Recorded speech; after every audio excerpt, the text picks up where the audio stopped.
from Sunburst Media Productions and Refuge Productions. This is Spectrum 360. Welcome.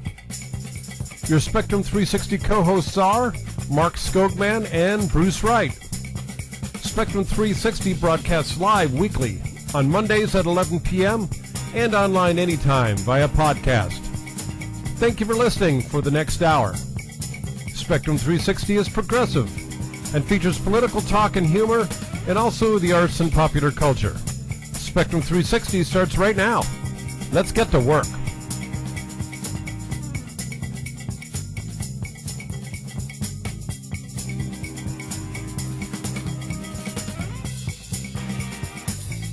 And so, my fellow Americans, ask not what your country can do for you.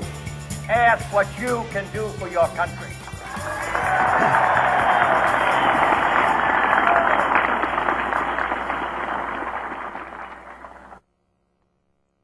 Good evening, and welcome to Spectrum 360, the radio program for Monday, 30th of September, 2013, the last day of September, the last day of the quarter, and the last day of this particular program.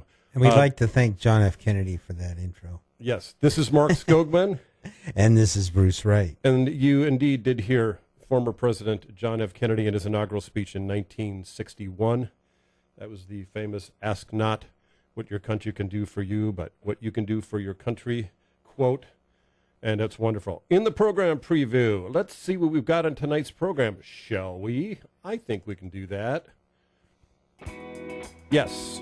In segment one, we're going to have a brief discussion, a little retrospective on the ending of the television series, the cable television series on American Movie Classics called Breaking Bad. Say it isn't done. It is done, and we'll be talking about that. And then we're going to have a kind of strange segue into a... we're going to discuss Breaking Bad from the point of view of healthcare. Now, I bet nobody's ever done that before. And then we're going to have a segment which is going to be a live telephone interview with Dr. Margaret Flowers. She's an advocate for healthcare reform in the United States. We'll be talking about healthcare reform, about the Affordable Care Act, the government shutdown, probably a little bit, etc. That'll take us to the bottom of the hour. After the bottom of the hour, we are going to have a poem by a local artist named, it's Luis Rodriguez, and we're going to hear... He's actually from California. Oh, I thought he was local. Excuse me. But it's local via California. Yeah, that's local because we've got the CD. And the track is going to be "To the Police Officer Who Refuses to Sit in the Same Room as My Son Because He's a Gangbanger." That should be an interesting poem. We had a great poem on the program last week by Tom Earl called "Dark Like the Contradiction of the Word Itself." This will be this week's installment in terms of poetry. And then after that, we're going to have, in the final segment, we will have John Nichols. This is going to be a speech, recording of a speech that I did of John Nichols speaking August 10th last month on Saturday at the Madison Concourse Hotel in Madison, Wisconsin, to the Progressive Democrats of America, speaking about his new book, Dollarocracy. Yes, Dollarocracy. This is going to be segment 2 of that speech. We're doing it in, we promised 3 parts. We're actually going to do it in 4 parts. This is going to be part 2 tonight. We'll have 2 more parts in the 2 next successive programs. And that's what we're going to have on Spectrum 360. So I think we should get right to our first segment here. And I've got an interesting perspective, a good way to start out this next segment, or our first big segment. I think you'll like this.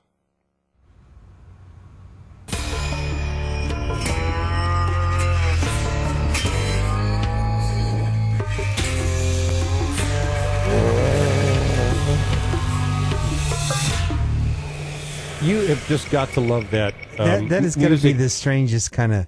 You can't... Not only is the show memorable, but the theme song. Yeah, it's the main title theme music for the main title sequence for the cable television program on AMC, or American Movie Classics, which is Breaking Bad. And the reason we're going to mention on the program this week is because the series and the latest season, which was the 5th season, and the last episode, the entire series, the entire season, the last episode aired broadcast last night at 9 p.m. Eastern Time. The series is over, and it was quite an event.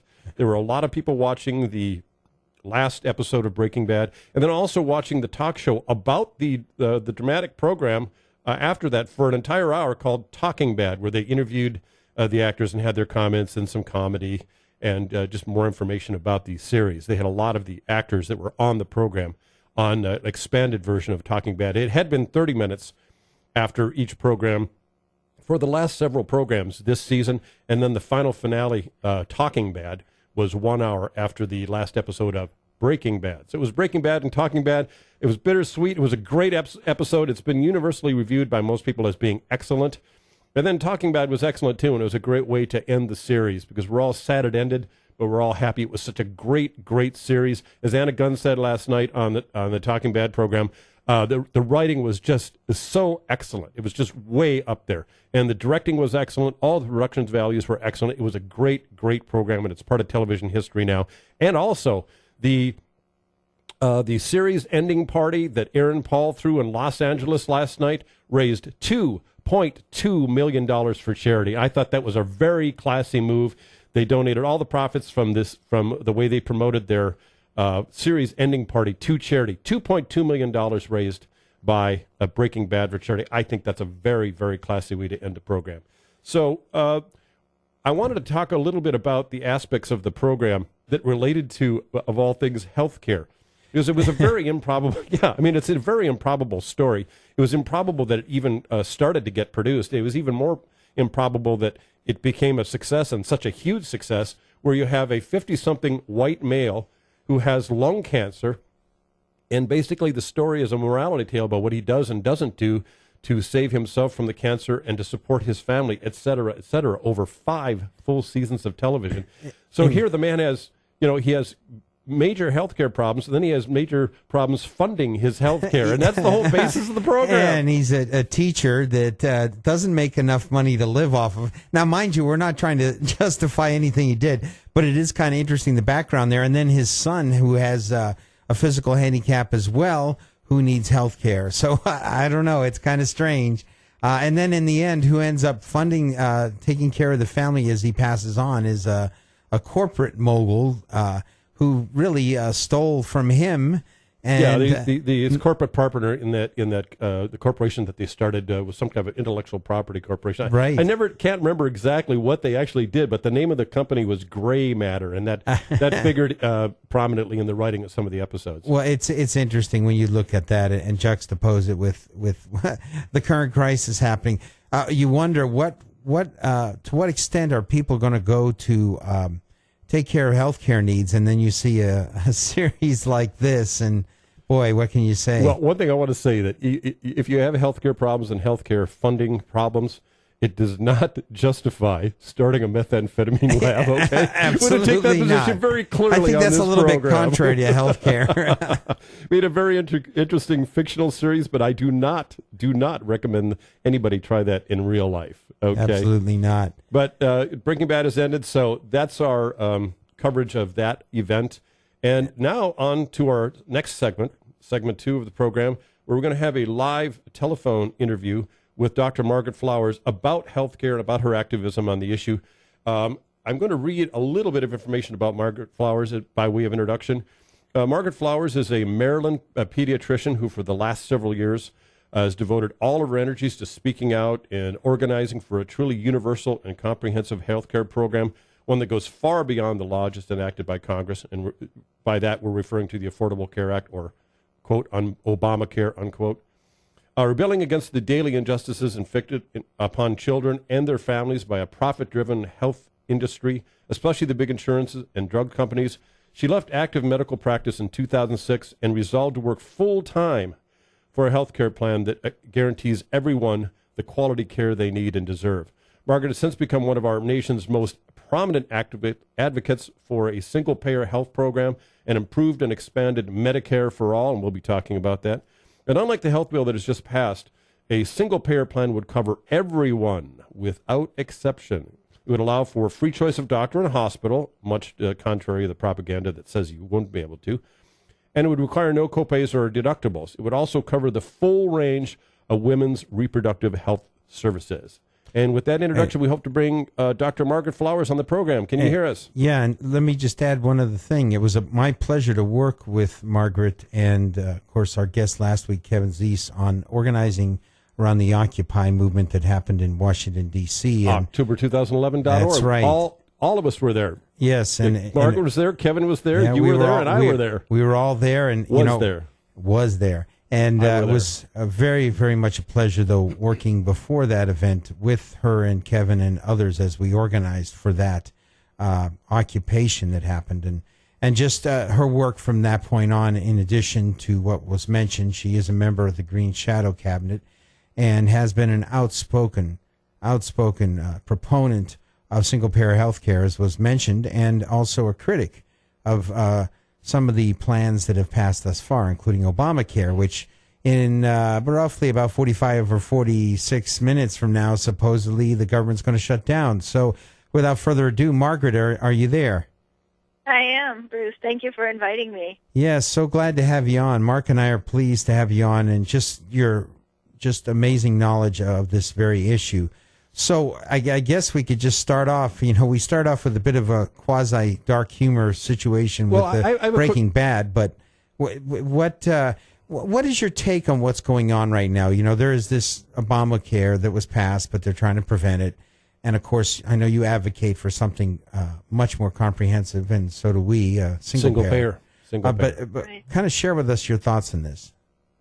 Well, I think that I don't pay too much attention to what the Republicans are doing because they're so far off base when it comes to healthcare. They don't have any solutions at all. And so what we see, when they're doing these types of things around healthcare laws, it's really just politics. They're just playing politics. And I think, unfortunately, this game that they're playing is really going to backfire on them. It's going to cost them the elections, probably in the midterms. So it's all theater, unfortunately, and so we'll see what happens. But and it's theater with very real world consequences because they're causing all this trouble in Congress. Senator Ted Cruz was on the floor of the U.S. Senate when it wasn't in session doing a fake filibuster last week, reading green eggs and ham to stop the Affordable Care Act from being funded. I don't think he was successful. I don't think reading children's books is actually a successful strategy. I don't think they'll be successful in defunding the health care bill either. It's really just theatrics that they're going not for so far. Right now. I wanted to ask you a question, Margaret, about I saw a video. It was either on television or online. It was several weeks ago where you were in a government office, I believe in Washington, D.C., during a hearing on health care. And you got up out of the audience and really dressed down the committee that was speaking at the time. And I have to say, I think you did a great job. On substance, I was just totally supporting of what you said. And I wanted to ask you, what the committee was that you spoke to very spontaneously from the side of the gallery there, or the side of the room? That's a great question because I've done that on a number of occasions. Well, the last one. I mean, the most recent time that might have been what you have seen, that was when I went to the Wall Street Comes to Washington Healthcare Conference, which was held in October of 2011, just a few blocks from where we were occupying in Freedom Plaza. And that was a conference where representatives from Citigroup and J.P. Morgan and Goldman Sachs were talking about ways they could profit from the healthcare system. But there was the time, I guess one of the times before that would have been a conference that John Conyers had just before the healthcare bill passed, where he brought Dr. Howard Dean in, to basically tell lies about what the Affordable Care Act would do. And well, let me stop you right there. I'm very interested in what your differences with Dr. Howard Dean would be, because I'm a member of Democracy for America, which is the organization that Howard Dean started, and he's done a lot of good work. And I'd be very interested to find out how you differ with him in terms of healthcare policy, because he's also a doctor. So give us the differences between your position and his positions on these issues. Well, his position, unfortunately, is to support whatever the Democrats do. So if the Democrats are pushing a Wall Street health care bill, that's what he'll support. And unfortunately, that position is a position that doesn't isn't based on the evidence of what's best for the people in this country. And so my position is to really focus not on the partisanship. We've got to take this healthcare debate out of the partisan debate and really focus on what is it that we need in this country, what would work to solve our healthcare crisis, and then push for that no matter who's in office. We, the public, should be pushing for the real solution. Unfortunately, people, and this is how we ended up with the Affordable Care Act, were told by the Democrats this is all we can get, and so they went along with it. And I understand that because we have a healthcare crisis, and so people were thinking, well, a few more people are going to get insurance, that's a good thing. But overall, this piece of legislation takes us to greater privatization of our healthcare and still leaves tens of millions of people out completely, and more people with paying for insurance who will find that insurance doesn't come through when they need it. So it's, really taken us in the wrong direction. Well, let me ask you a question. Let me frame it this way. I know I'm an advocate for single payer myself, so I agree with your position completely. But at the same time, when the Affordable Care Act was passed, I participated a lot in getting the act passed. And a lot of people criticized it because it wasn't single payer, including myself. But at the same time, I also saw the Affordable Care Act as being progress in the right direction. And this concept of incrementalism, where you have to take some steps in order to get further steps done later on. And I thought it was a good step in the right direction. But there were a lot of people that are upset on the left, progressives, that that were saying, well, he's not supporting single payer, which he rejected out of hand, wouldn't even consider it. And I'm referring to President Obama. So what is your perspective on this incrementalism? Doesn't this at least get us closer to single payer overall? I support incrementalism when it pushes us in the direction that we need to go. What this does is it takes us in the opposite direction. It further privatizes our health care, and it's going to be very expensive. There are no cost controls. So it's ultimately going to fail, but in the meantime, it takes us, it's going to fail in terms of the things that people want, which is actually universal health care and being able to get the care that they need when they need it without going bankrupt. This really takes us in the direction of further privatization. If as it came down to the wire with the health care bill and we were in there constantly pushing, one of the things we said that we would accept with this bill would be to, instead of taking hundreds of millions of dollars and using it to subsidize the purchase of skimpy private insurance, those dollars should be put into our public programs. We should not be taking tax dollars and putting them into the private insurance industry, which is the problem in the first place. They're the ones that wrote the bill so they could profit off of it. Let's expand our public health programs and don't force people to purchase private insurance, which is just not going to be there for them when they need it. Yeah, and I guess that was why, of course, I didn't support it. And that's one of the beauties, of course, of having a show like this, because even amongst the hosts we have differences, but we are both striving for the same kind of direction with things. But that was one of the reasons that I opposed it, was the whole it was turning giving money to private insurance industry and the pharmaceuticals, and really they're the ones that have caused us this pain and grief to begin with. So it's kind of like giving them the keys to the kingdom, so to speak, and that's one of the reasons I had problems with it. Well, Dr. Flowers, let me ask you quickly: would it be acceptable to you to have a Medicare for all style single player plan? Let me try that again. Oh, absolutely, Medicare plan. for all. Yes, that's what we were pushing for in Congress, and that was what we were trying to get into the debate. I think what people need to understand in this country is that the top corporations in this country are the health insurance corporations. The top CEOs, top paid CEOs are not the oil industry. It's the health insurance industry. They have a tremendous amount of money, and they profit off of our healthcare system, and so they're the ones that are writing this legislation. We are never going to get the healthcare system that we need if we don't put up a fight for it. It's just not, to think that the government, with this type of dollars and influence, is going to act in the interest of the public in this situation is naive. We have to actually make it happen. We have to make that demand, and that demand should come no matter who's in Congress. So, President Obama at the beginning would not talk about single payer, but what would have happened if the public had not accepted that? I mean, there was a group of us that were in there fighting constantly to try to get it into the agenda, but unfortunately, too many people believed what they were told by the Democrats, is that they couldn't have that. And so they pushed for a public option plan when we knew that the public option was never going to be in the final legislation anyway. Max Baucus had already said in March of 2009 that it was a bargaining chip.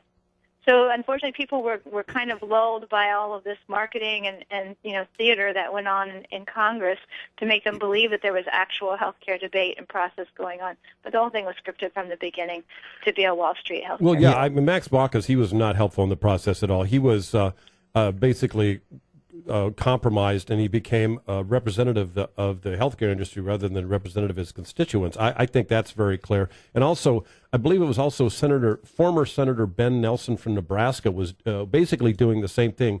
He was heavily influenced by the healthcare industry and was basically representing their interests in Congress rather than the interests of the American people. Yeah, the Baucus was the one driving the whole process. Yes. And he hired a staffer who was a former vice president of public policy at WellPoint to oversee that. Yeah, and the whole phoniness of this, as you're underscoring, is so important to bring out to people, because there's a third understanding of what's going on right now, and that is not the supporters of Obamacare or the Republicans fighting against it, but really what got lost in the translation, which is why we're glad we had you on, was this whole notion of single-payer health care. And really, when you think about people's well-being being put in the hands of profiteers, it is something that has to be discussed while all of this is going on and brought out to the forefront. And that's why we're, of course, honored to have you on it to discuss this, because it's such an important issue. And I know that Jill Stein made it a very big issue, too, when she was running for president with Sherry Honkala with the Green Party. And what is the next step, though? Because it's obvious this is passed, and it's going to, despite what the Republicans say, going to go into action. And, of course, I have concerns personally because I have no health care at this point. And so I'm not sure what that's going to imply, especially for people that are low income. So maybe you could share a little bit about what the next steps are to continue to fight for single payer, but also what is this going to mean, this bill, to low income people? I think it's important for people to understand that we are already spending enough money in this country on health care to provide high-quality, comprehensive, lifelong care to every person in this country. And so that's the thing we have to go from, is that we already have all the resources and the money in this country to take care of everybody. Yes, that's very true. What this bill does is, and it does expand some Medicaid, and I'm not opposed to that. I think that, our public health programs should be expanded. Medicaid is not an ideal insurance. It varies from state to state, and it tends to, in some states the coverage is okay, but in others it's hard to find care. For the people who do not qualify for public programs like Medicare, Medicaid, or the VA, they'll be required, starting in January of 2014, to purchase private health insurance. And so for people who don't have insurance currently, states are setting up something called an exchange, which is basically a place that will sell health insurance plans. But the plans that they're selling, unfortunately, are just really inadequate. What we fought for so long for was that health insurance plans should, at a minimum, cover 80% of somebody's health care needs. And what this law does is it says that it's perfectly okay to sell plans that cover 60% or 70%. Those levels of coverage for most people, unless you're extremely wealthy, mean that when you have a serious accident or illness, you're not going to be able to afford to get the care that you need. So, yeah, you've paid your premiums, your whatever, $100 or $200 or so a month in your health insurance premium. But if you have a serious problem, you're not going to be able to afford to get that care. And if you get that care, you may end up going bankrupt. So we already know in this country that the leading cause of bankruptcy is medical costs. That's not going to go down under the Affordable Care Act. So this is the problem with it. And the health insurance subsidies that the government is offering are only for the 70% coverage plans. So that's a very skimpy plan. The other thing that we're seeing, because the health insurance companies have been required by this law to accept everyone, even if they have a pre-existing health condition, is that the health insurance plans are restricting their networks. So they're limiting the number of physicians that they'll include in their networks. They're limiting the hospitals. They don't want the specialty hospitals, the ones that take care of actual sick patients, and they don't want the public hospitals in their networks. So patients are going to find that it's going to be, you may have insurance, but it's going to be hard to find a facility where you can actually get care that will be covered by that insurance. Well, Margaret, so I think people are going to find over the next year that they were really sold a bill of goods with this law. Well, Margaret, we of course want to thank you. Our time is up here, but I want to inform people how they can find out more about single-payer health care and the work you're doing. So if you can give us some kind of contact, that would be wonderful. Thank you. Yeah, I mean, the struggle continues, and actually we're having our national strategy meeting this weekend in Nashville, Tennessee. So you can go to healthcare-now.org. Healthcare-now.org is the national grassroots group fighting for single-payer health care. And then the other is Physicians for a National Health Program, and that is pnhp.org. You can learn, there's lots of articles there describing what single payer is. You can invite a speaker to come and speak to your community group about it. So visit those websites. Well, Margaret, it was great to see you in Wisconsin and Madison as well at the Democracy Convention. We were all so busy that I didn't even have a chance to even say hi to you or Kevin Cease when you were in town, and then you left pretty quickly. So a belated hello from Madison, Wisconsin that I didn't get to do there. Yes, and thanks again for taking the time, Margaret, because this is such an important issue, and of course it couldn't be more current than now with the impending shutdown in allegedly 30 minutes. Thank you so much again, and we will be in contact for further interviews. Great. Thank you, Bruce and Mark. Thank you. Thank you. And this is Spectrum 360 radio program on WTAN. We are going to take a break for news and some commercial announcements. We will be back with the second half of Spectrum 360 Poetry and John Nichols. Stay tuned. Affordable Health Care Act for a year. There are signs that some Republican unity is fraying, and President Obama said they will not let the health care law go. The Affordable Care Act is moving forward. That funding is already in place. You can't shut it down. This is a law that passed both houses of Congress, a law that bears my signature, a law that the Supreme Court upheld as constitutional, a law that voters chose not to repeal last November. While the government seems like it's shutting down at midnight, something else happens at the same moment. Obamacare takes effect and people can start signing up for it. Health and Human Services Secretary Kathleen Sebelius says she'll consider the program a hit if... Well, I think success looks like at least 7 million people having signed up by the end of March 2014. This is NBC News Radio. We're talking to Eric Serene, who's been with Bill Dawson at Best Services for 27 years. They're the official air conditioning service of the Tan Talk Radio Network for more than 20 years. We all have air conditioners, and when it gets hot, there's a lot of problems with them because they haven't turned them on for a long time. Why should they call Best Services, Bill? We provide 24-hour service, and obviously our guys have the experience and the expertise to provide quality service. And we're known for our honesty, integrity. You know, a lot of people could say that, but no, that's really important. It really is. We're talking to Eric Serene with Bill Dawson at Best Services. They have 24-hour emergency service. Here's how you reach them. In Pinellas, it's 727-773-0151. In Pasco, the number is 842, also 727-842-3357. Let me give you their website, bestserviceshbac.com. bestserviceshbac.com. For all your home repair needs, call Ed's Handyman Services at 727-224-8681. For example, toilets, faucet, door locks, and much, much more. Impeccable quality work and reliable real-time service at an astonishing affordable price. Ed provides a clean, safe work environment from start to finish. Licensed, bonded, and insured, Ed guarantees all his work. So call Ed now at 727-224-8681.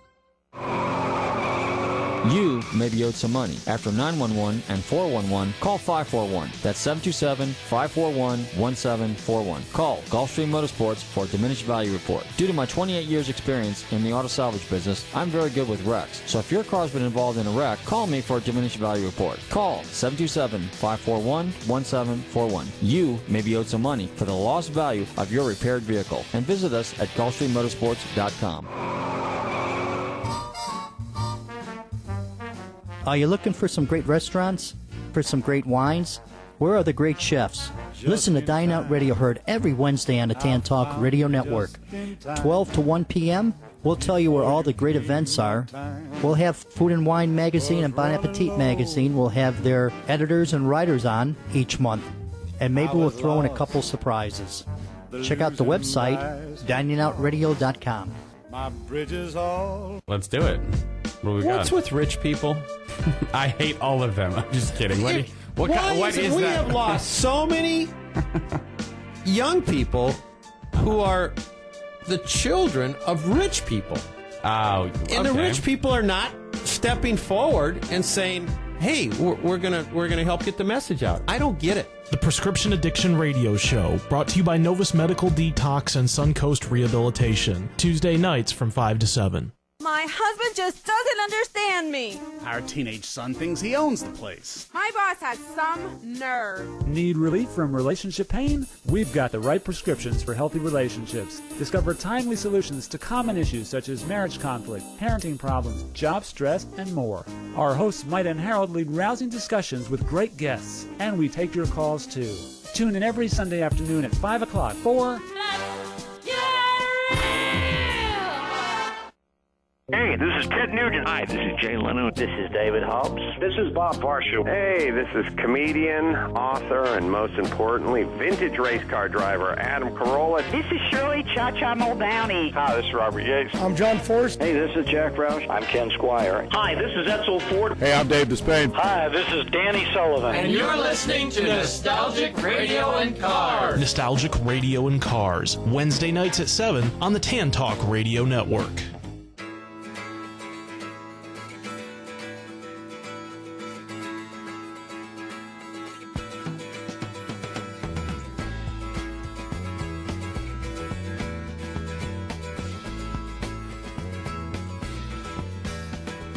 Alrighty then, welcome back to Spectrum 360. I'm your host, Bruce Wright, with my co-host, Mark Skogman. That's with one G, by the way. He's going to beat me later with a wet noodle. I put two G's. It was, I guess, one of those kind of dyslexic things or something.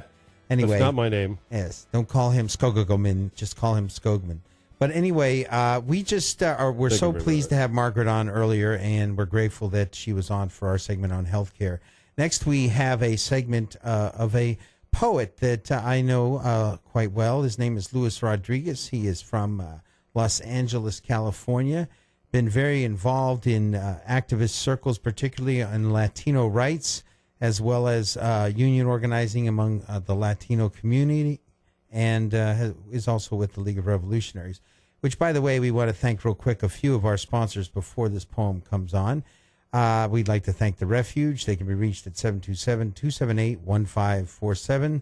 The Poor People's Economic Human Rights Campaign. They can be reached at economichumanrights.org. Veterans for Peace, Chapter 119 in St. Petersburg. Look for them on Facebook. And Gennaro's Coffee House, 1047 Central Avenue North. Call 727-202-6956 for their many programs, including poetry on Saturdays and movies on Mondays. But without further ado, let's get to this poem by Luis Rodriguez. Quiet, numbskulls, I'm broadcasting. Yeah, that's what we're trying to do. Here's an excellent poem.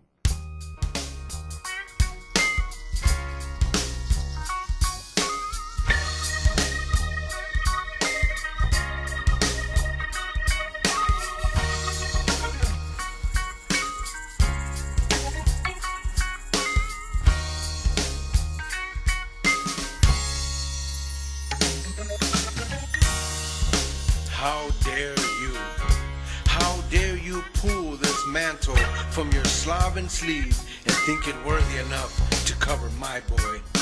How dare you judge when you also wallow in this mud?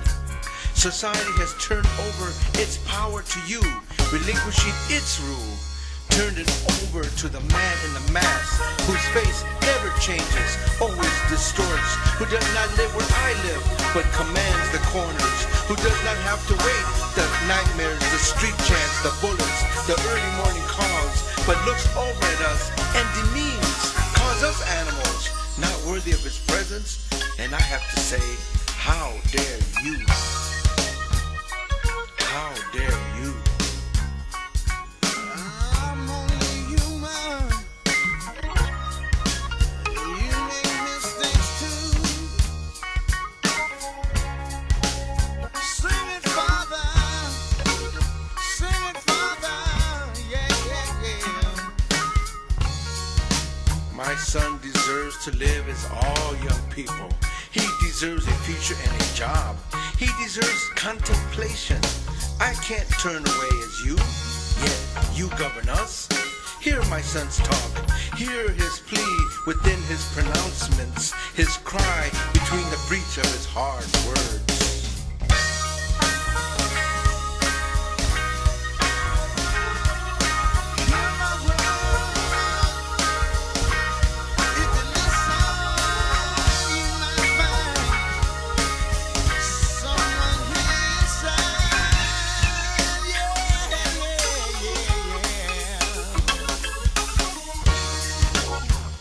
My son speaks in two voices, one of a boy, the other of a man.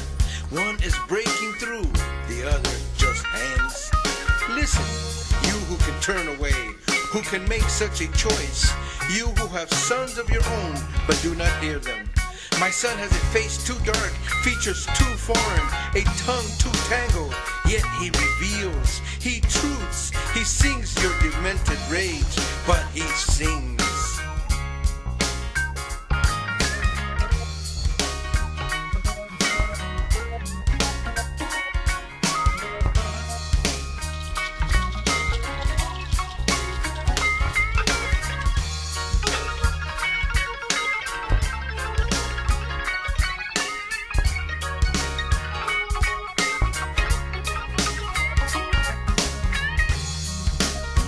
Nothing to rage because it is outside of you.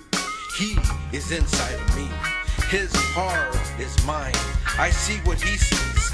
And if my son dreams, if he plays, if he smirks in the midst of moon glow, there I will be, smiling through the blackened, cluttered, and snarling pathway toward your wilted heart.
And that was Luis Rodriguez. David Marsh, editor of Rock and Rap Confidential, characterized Luis Rodriguez's poems as some of the greatest in modern times, written from a very personal perspective as well as an understanding, a gritty understanding of the streets. That poem was called To the Police Officer Who Refused to Sit in the Same Room as My Son Because He's, quote, a gangbanger. Again, Luis Rodriguez.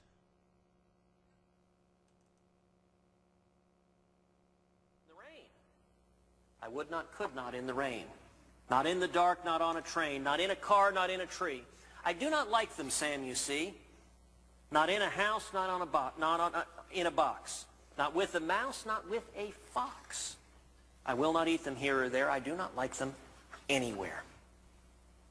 You do. And, as promised, We are going to have the and next that was segment. not a good poet. Yeah, we'll explain who that was in a little while. This is the next installment of our John Nichols speech. John Nichols, in the 10th of August, 2013, speaking to the Progressive Democrats of America about his new book, Dollarocracy, and about the problems we have with politics in this country. This is a great speech, and this is the next installment. Enjoy. About 16 minutes.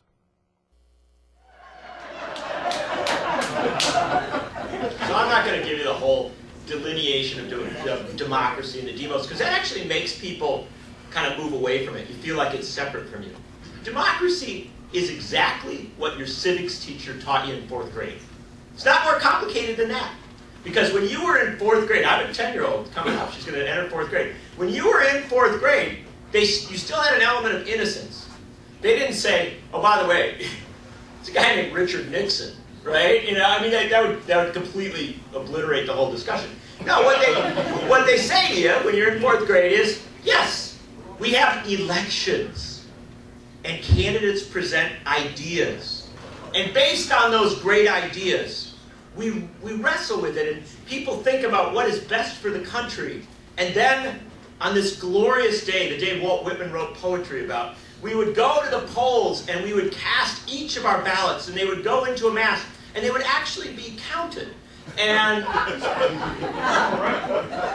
for the candidate you voted for. And then someone would be elected president or senator or mayor, and that person would serve in the interest of the people who elected them. That's what your 4th grade civics teacher taught you. And in that calculus, your vote was the most important thing.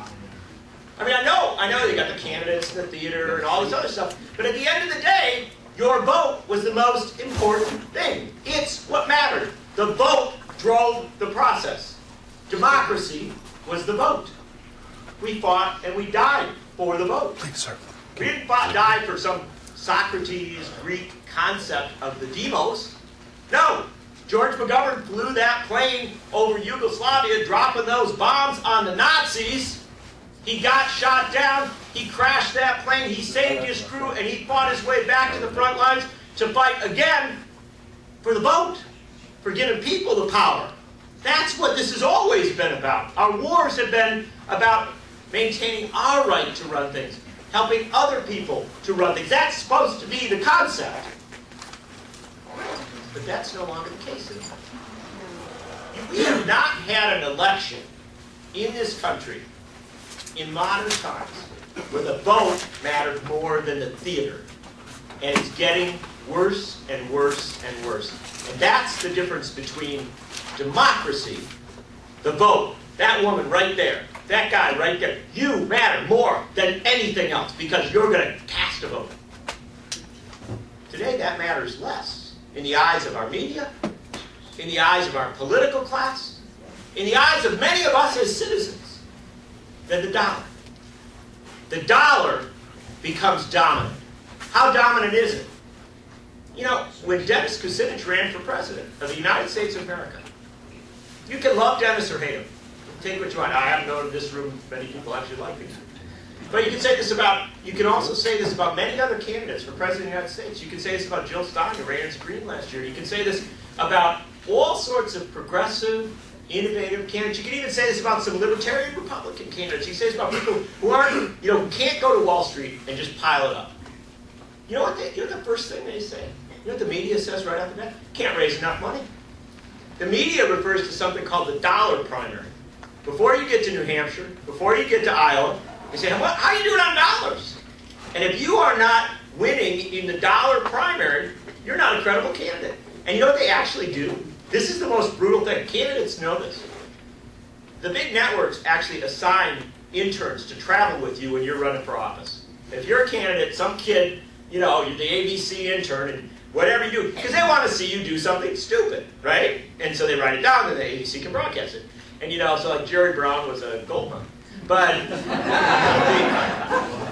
But the bottom line is that nowadays, based on how much money you're raising, at a certain point, they withdraw the intern. They say, we're not going to cover you anymore. Because you're not raising the kind of money that makes you a credible candidate. And you know what else they do? You saw this, actually, in 2008 in New Hampshire. Dennis Kucinich is still in the running for President of the United States. But he didn't have the kind of money that the other candidates had. Now, it wasn't that he didn't have anything else. He had, this is what Dennis Kucinich had, mayor of a major American city, member of the United States Congress, former state legislator, critical player on issues that a lot of people cared about, war and peace, civil liberties, stuff like that. I mean, on balance, the guy had a great, the paperwork was great. But what he didn't have was the money. You know what they said in the last debates before the New Hampshire primary? You can't be in the debates. Yeah, we know that you've actually served in public office longer than Barack Obama, Hillary Clinton, or John Edwards. We know that you've served in public office, if you add it all up, you've been in politics longer than all of them combined.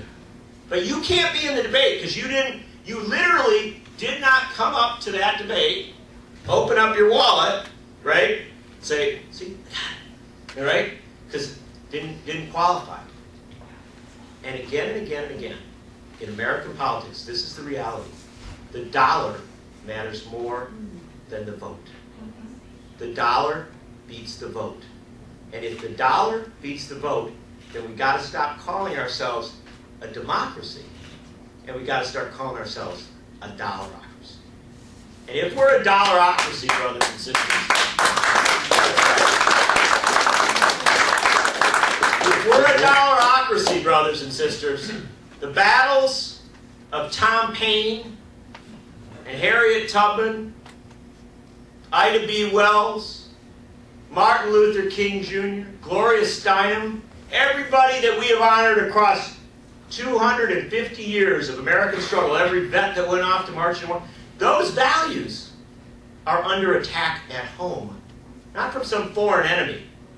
We are under assault right here, because remember, we go out around the world to defend democracy. Well, democracy is getting beat by dollarocracy in Madison, Wisconsin, in Lansing, Michigan, in New York City, in Washington, D.C. And brothers and sisters, Bob McChesney and I wrote this book because we want to rip open this discussion. We want to transform this discussion. And we want people to have a clear picture of what the real debate in America is about. It's not Democrat or Republican. It's not liberal or conservative. It's democracy versus dollarocracy.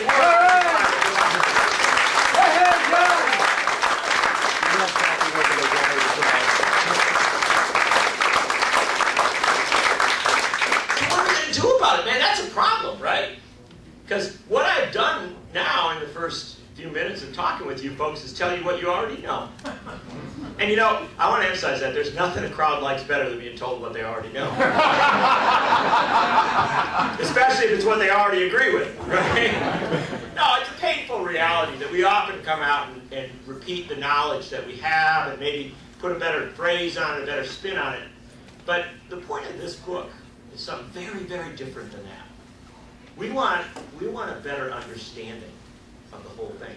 And so this is not a book about money and politics. And I understand. I want to pause, underline that point, put a big circle around it. This is not about money and politics. Because if it was just about money and politics, that's a very simple concept. What's happened here is something far, far more serious. We've become a dollarocracy. Not, or we are becoming, I think we still got threads of democracy in play, and that's why we fight on. But we're becoming a dollarocracy, not merely because the Supreme Court issued the Citizens United ruling. You know, Citizens United ruling, that didn't exist, you know where we'd be? In the glorious days of 2009. You know, I mean, the fact of the matter is that all the Citizens United did was put a cherry on top of that incredible cake that they had baked over 40 years for the Koch brothers and for Karl Rove and for people like that. The reality is that we have to be very, very careful about presuming that there's just one bad thing that happened. No. We've had 40 years of bad thing that happened. And it has piled up to a reality now that in the money and politics circumstances, that woman's going to come sit right by you. In the money and politics situation, it's very serious. We understand the conundrum there. But if it was just that, we could make it. You know why? It's very interesting because it's going to sound absurd when I say it, but we'd still have our free press. Yeah. Right? Doesn't matter how much money they put in, the free press The free press, boy, I tell you what, Tom Paine walking down that street with the first copy of Common Sense. The abolitionists printing out those abolitionist papers saying we got to take on slavery. Woodward and Bernstein taking down Richard Nixon. The free press. That's only one problem. Free press barely exists in this country anymore. And I don't say that casually. I'm not even talking about the quality, I'm talking about the quantity. The fact of the matter is, every day in America, more journalists are laid off than hired. Every day, every week in America, more newspapers close down than open up. In fact, over the last 5 years in this country, we have seen daily newspapers in Seattle, in Denver, in Albuquerque, in Phoenix, in Tucson, in Kansas City, Kansas, across this country, daily newspapers literally shut down. And that's the good news, because some daily newspapers actually stayed open with no staff, right? And so then it's even worse. They give you the fantasy that they're covering the news. You actually think it's being covered, but there's nobody out going doing the job. And you know this. I'm not telling you something you don't know. It's just you don't think about it in the context of what it's done to democracy. Because the fact of the matter is, when you have an election and it isn't covered, and we know that happens all the time, when you have an election and it isn't covered, the only place where people get their information is from the ads, right? Unless they're super citizens and PDA members and Vets for Peace. We know they are all sitting on the internet at 4 a.m. checking things. But you people are not the mainstream of the American experiment. The mainstream of the American experiment is, unfortunately, not checking the internet at 4 a.m. to see what just happened. It's getting what little information it does from TV news, from a little bit of radio, and from a newspaper now, where there literally is more space devoted to the comics. I guarantee you, any day, there is more space devoted to the comics than to your local government. Guaranteed. More space to the horoscope than to your county government. They don't do it anymore. Television doesn't do it. Radio doesn't do it. TV or newspaper doesn't do it. And the internet doesn't do it. Because the internet, as much as we love it, what the internet does, by and large, is take what TV, radio, and the newspaper did and reposition it, and maybe they comment on it. But how do you comment on nothing? You call it Fox. But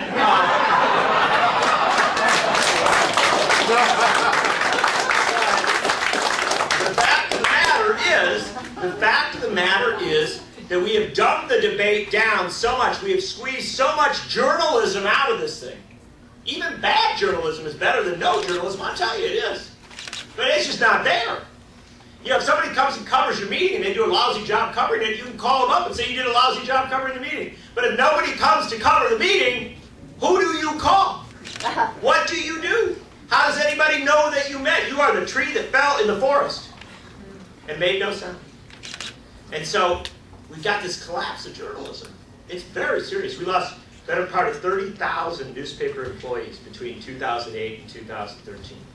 We've lost, since 1996 when they passed the Telecommunications Act, we've lost an estimated 19,000 on-air personalities in radio.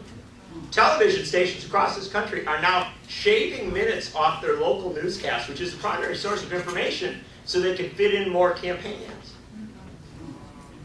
Now you understand? And those television newscasts, if you do actually watch them, what are you going to learn? What are you going to know? No, the wreck. Come on, that's just a little bit. Do you know what you're really going to know? You're going to know the weather.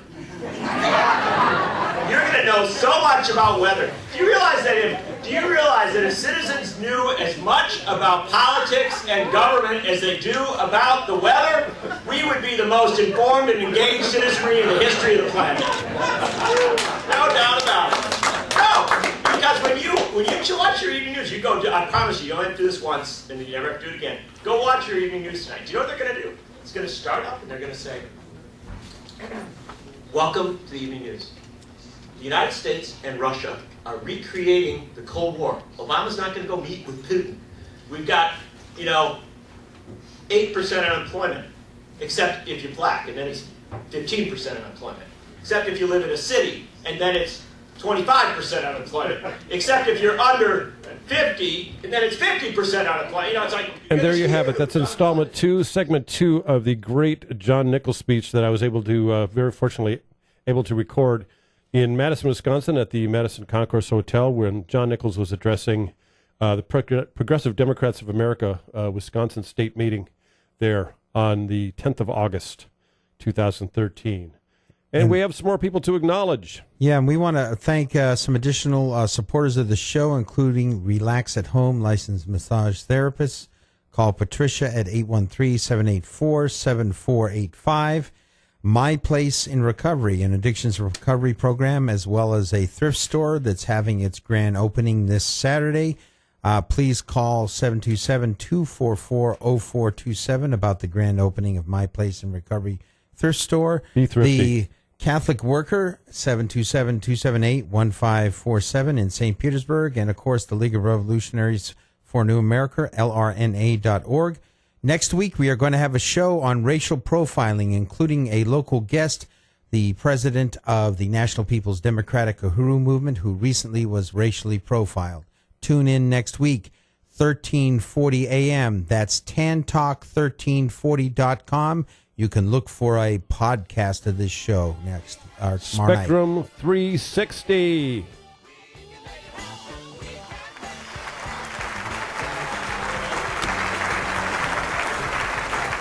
Spectrum 360. We'll see you next week for another great program. Thank you for listening. That's all, folks. We can make it happen. Yeah, we can make it happen. We can make it happen. Zephyr Hills, Tampa Bay, and Clearwater, Tampa Bay. WDCF, Dade City, Tampa Bay. WZHR, Zephyr Hills, Tampa Bay. Listen.